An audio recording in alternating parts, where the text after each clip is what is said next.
Olá pessoal, tudo bem com vocês? Espero que sim, eu sou aqui é o Tube, como sempre trazendo para vocês atualizações, informações de tudo que acontece no Brasil e no mundo. Hoje é segunda-feira, pessoal, dia 21 de abril, é um dia depois da Páscoa. E eu estou aqui com esse gráfico aí para mostrar para vocês daqui a pouquinho, no decorrer dessa informação aqui desse vídeo, a passagem desse furacão aí, gente. Olha, dessa assustador, né?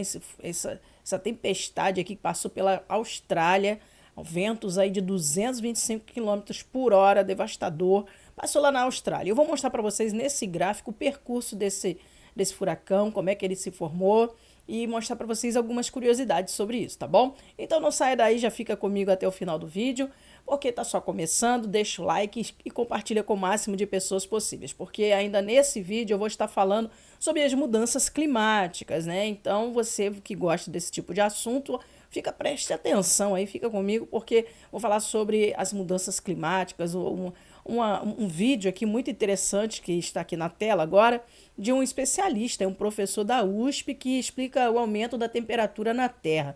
E essa fala dele aqui me chamou a atenção e eu vou mostrar para vocês a entrevista à CNN Sustentabilidade. O cientista Paulo Artacho, professor do Instituto de Física da USP, afirmou que o que a gente chama de clima normal já não existe mais. O programa então discutiu eventos climáticos extremos. Então, gente, eu vou trazer para vocês esse vídeo aqui, mostrando tudo que esse professor falou aí, para que a gente possa entender um pouquinho do que está acontecendo com a natureza no Brasil e no mundo. Então, preste atenção nessas falas dele agora, hein? Laninha, ele será o mais curto desde 1950, quando começaram as medições das temperaturas oceânicas, né? Pode-se dizer que esse Laninha muito curto já é um reflexo do aquecimento acima do normal dos oceanos? Veja, o que a gente chama de clima normal já não existe mais, né? As séries temporais que a gente acumulava ao longo dos últimos 100, 150 anos se modificaram de uma maneira muito forte. Então, antigamente você fazia uma previsão de safra, de quando você vai plantar, quando você vai colher, de uma maneira relativamente previsível. Hoje, isso já é muito mais difícil. Olha, eu não sei você, mas eu tenho visto isso acontecer há bastante tempo já. Antigamente a gente podia falar, verão está chegando, o outono, prever que ia fazer frio, fazer calor, se ia chover. Tinha aquelas datas determinadas, os meses, né, determinados para certos tipos de fenômeno da natureza acontecer. Agora, aparentemente, mudou tudo. Tá tudo meio que desgovernado, concorda comigo? Fala aqui nos comentários. Que basicamente nós estamos desorganizando o sistema climático global. Isto, Márcio, só com 1,5 graus de aquecimento. Com as atuais emissões e com os compromissos dos países do Acordo de Paris, a projeção que a ciência dá para o aumento médio da temperatura é de 3,1 graus ao longo deste século. Então, ele está falando aí que já está desgovernado com 1,5 de aumento da temperatura. E a projeção é que isso vá subir.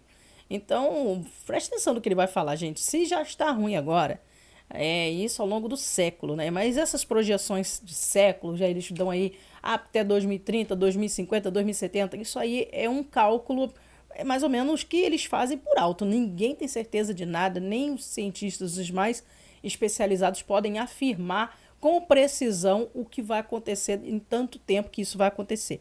Mas projetar algumas coisas eles projetam e pelo que a gente vê, né, diariamente o negócio está bem acelerado. Isso significa a temperatura média do planeta. Isso significa que países como o Brasil, áreas continentais, vão aumentar de temperatura da ordem de 4 graus a 4 graus e meio. Então você imagina cidades como Cuiabá, Teresina, Palmas, quando a temperatura bater em 46, 47 graus de uma maneira rotineira. Gente, a temperatura se difere da sensação térmica. Ele está falando que a temperatura pode chegar a 46, mas a sensação térmica pode passar de 60 até 70. Então isso fica quase que subhumano, né? A gente vê aí que muitas vezes a NASA já tem emitido alerta dizendo que várias regiões do Brasil, do mundo, vão ficar sem condições de ser habitadas. Por esse motivo, o corpo humano ele tem limite de calor que a gente consegue absorver e até mesmo suportar. E do jeito que ele está falando aqui, vai ficar insuportável. Do ponto de vista da temperatura média, do ponto de vista dos eventos climáticos extremos, um evento que ocorria a cada 50 anos no século passado, se permitirmos que o planeta se aqueça a 4 graus, ele vai ser 39 vezes mais frequente em 50 anos e vai ser 5 vezes mais intenso.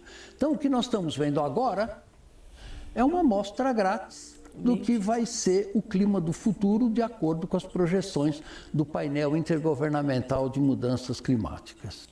É verdade, é assustador, né, gente? É assustador demais isso aqui, as falas dele, né? Vocês entenderam aí que o que a gente vê agora é apenas o início do problema. É apenas uma amostra grátis do que vai acontecer. O que ele falou ali, pelo jeito, tudo vai ficar muito pior, né? A projeção é essa, que se não tivermos aí um conserto, sei lá o que ser feito aí imediatamente pelas autoridades competentes, como a emissão de gases tóxicos, principalmente no planeta, o que nós vamos ver são eventos climáticos assim assustadores daqui para frente, com mais frequência e mais intensidade. Então vamos agora falar sobre o ciclone Errol, o mais forte de 2025 que surgiu na Austrália. Olha isso aqui, gente. Essas notícias, como eu acabei de falar, vai ficar muito comum, né? O negócio é assim agora. Pelo jeito, como diz minha filha, daqui para frente é só para trás, ou então só ladeira abaixo. A tempestade atingiu uma pressão central de 990 milibares, impulsionando ventos sustentados em 259 km por hora.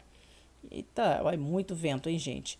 Um poderoso ciclone, eu falei furacão, né? Mas é ciclone tropical batizado de Errol, acabou de se intensificar na costa da Austrália, tornando-se a tempestade tropical mais forte de 2025 e o primeiro ciclone de categoria 5 do ano por lá. Errol atingiu uma pressão central de 919 milibares, impulsionando ventos sustentados de 259 km por hora. O último furacão do Atlântico Norte a registrar uma pressão desse nível foi o batizado de Milton, que chegou a 895 em seu pico de força. Então, esse foi mais forte do que o Milton. A temporada de ciclones tropicais nessa parte do hemisfério sul se estende tipicamente do final de outubro até maio. Um fenômeno interessante dos ciclones tropicais do hemisfério sul, incluindo o Errol, é a sua rotação no sentido anti-horário. Olha isso, gente. Essa peculiaridade é resultado do efeito Coriolis, uma força influenciada pela rotação da Terra que dita os padrões das tempestades em cada hemisfério. Então, além de ser forte, ele ainda roda ao contrário. Olha isso, que loucura, hein? Eu vou mostrar para vocês agora todo o percurso, né? Como que foi aí o início desse ciclone extratropical ali. Começou no dia 11 de abril, tá vendo? Apenas como uma tempestadezinha tranquila, dia 11 de abril, ó. Um ciclone tropical começou aqui. E agora, olha, quando o gráfico fica verde, é porque ele aumentou um pouquinho a potência. Mas aí ele tornou a diminuir, veio embora toda a vida, chegando aqui, ó. Em 14 de abril, gente, ele já estava mais forte. Então, eu vou começar a mostrar para vocês aqui como que foi o aumento de nível dele. Presta atenção que vai mudando de cor, ó. E conforme vai mudando de cor, é a potência dele, o nível dele vai subindo, ó. Olha, ele aqui, ó. Aqui tem um gráfico mostrando pra gente que ele se torna uma tempestade de nível 2, 3, à medida que vai se movimentando, né? E quando ele chegou aqui no pico mesmo, ó, ele chegou nesse rosado aqui, ele chegou no nível 5, tá bom? Depois ele caiu pro nível 4 novamente, foi decaindo, 3, 2, ele chegou no nível 3, ó, ele estava em 185 km por hora no nível 3. Quando ele bateu no nível 4, ele chegou a 220 km por hora. Aí, finalmente, no dia 16 ainda, ó, 16, ele chegou ao nível 5, que é o nível máximo, aquele nível assustador de destruidor mesmo. Olha ele passando aqui. Ele chegou à velocidade de 245 km por hora, gente. E hoje já não existe mais ele aqui no gráfico, tá vendo? Ele desapareceu, olha, já existe aqui uma tempestadezinha de baixa intensidade e assim passou ele por lá. E aqui já tem um Invest, outra tempestade se formando por aqui. Mas então, essa aí foi a passagem desse ciclone Arrow, um dos mais poderosos de 2025 até agora, sabe? É o primeiro, então, né, sabe como é que é, né? A temporada vai até maio, mês que vem, e ainda continua. Então, gente, agora vamos mudar de assunto, vamos falar um pouquinho sobre o falecimento do Papa Francisco, que foi noticiado hoje pela manhã. Ele conseguiu ainda celebrar a última Páscoa dele ontem, né, domingo, e é um momento triste aí para a Igreja Católica. Aqui diz que a missa foi presidida pelo cardeal italiano Angelo Comastri a pedido do Papa. Então ele conseguiu aí, olha, ele fez aí no domingo a sua bênção, né, para milhares de pessoas na Praça de São Pedro, lá no Vaticano. Ele ainda estava tentando se recuperar, né, do quadro respiratório grave, que ele ficou aí 37 dias no hospital entre fevereiro e março desse ano. Mas, infelizmente, ele não suportou a situação, né? E eu vou mostrar para vocês aqui um pouco do vídeo da aparição dele, a última. É interessante, né, gente? Porque eu, pelo menos, eu não lembro de um papa que apareceu pela última vez, assim, na missa, e logo depois, na sequência, ele veio falecer, né, gente? Foi uma coisa bem... para mim, foi bem inédita. Fala aqui nos comentários se você já tinha visto. Benedicatus, omnipotens Pater, et Filhos, et Spiritus Sancti.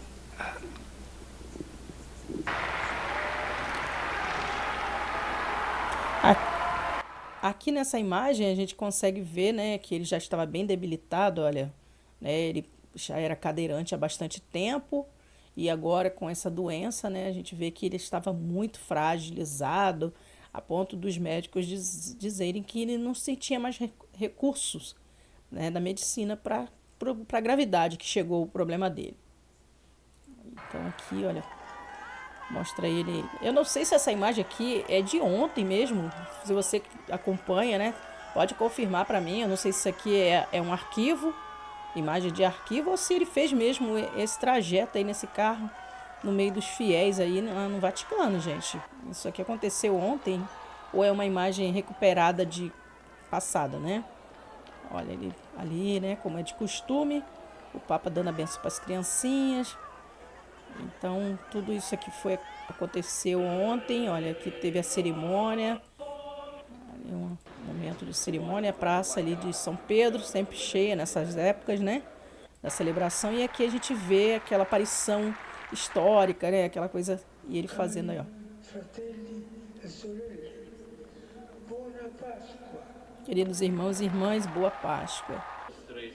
Ali a gente vê ele já tomando água, enquanto o outro, né, outro papa, não sei o nome agora, me desculpa, arcebispo, né, fez ali a leitura. E é um diferencial desse papa, que todos consideravam ele um papa simpático, um dos papas que mais se aproximou do povo, né, um dos mais humildes.